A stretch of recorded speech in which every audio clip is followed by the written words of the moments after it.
আপনি কি ঈশ্বরে বিশ্বাস করেন? যদি হ্যাঁ, তাহলে এই গল্পটি আপনার জন্য।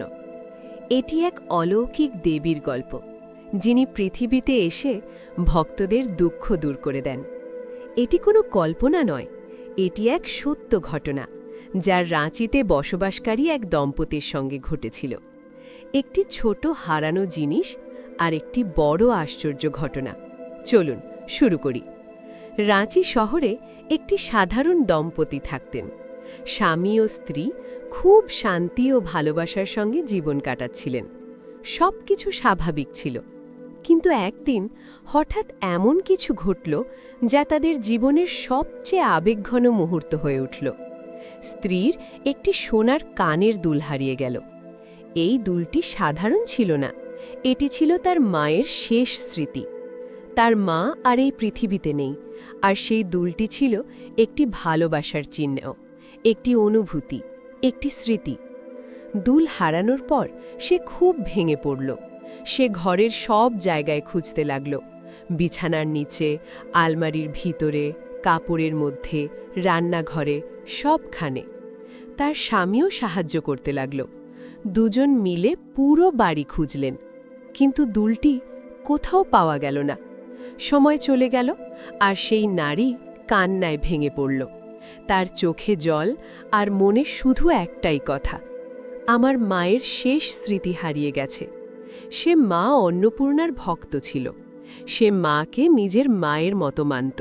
সে ভাবল, যখন কেউ সাহায্য করতে পারে না, তখন দেবীই ভরসা। সে ধীরে ধীরে মা অন্নপূর্ণার ছবির সামনে গেল। সেখানে একটি প্রদীপ জ্বলছিল। সে হাত জোর করে বলল, মা, আমি তোমার ভরসায় আছি। আমার মায়ের শেষ স্মৃতি হারিয়ে গেছে। যদি তুমি সত্যিই আমার মা হও, তাহলে দুলটি ফিরিয়ে দাও। সে তার অন্য দুলটি মায়ের সামনে রেখে দিল আর বলল, মা, এখন সব তোমার হাতে। এই কথা বলে সে ঘুমিয়ে পড়ল। পরের সকাল সে উঠে দৈনন্দিন কাজ করতে লাগল। কাপড় ধুচ্ছিল, কিন্তু মনটা এখনও ভারী ছিল।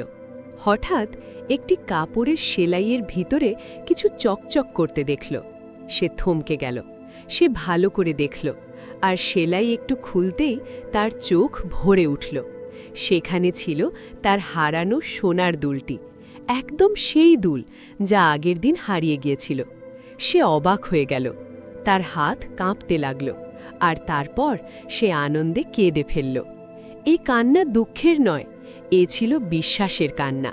যা অসম্ভব মনে হচ্ছিল তা সম্ভব হয়ে গেল।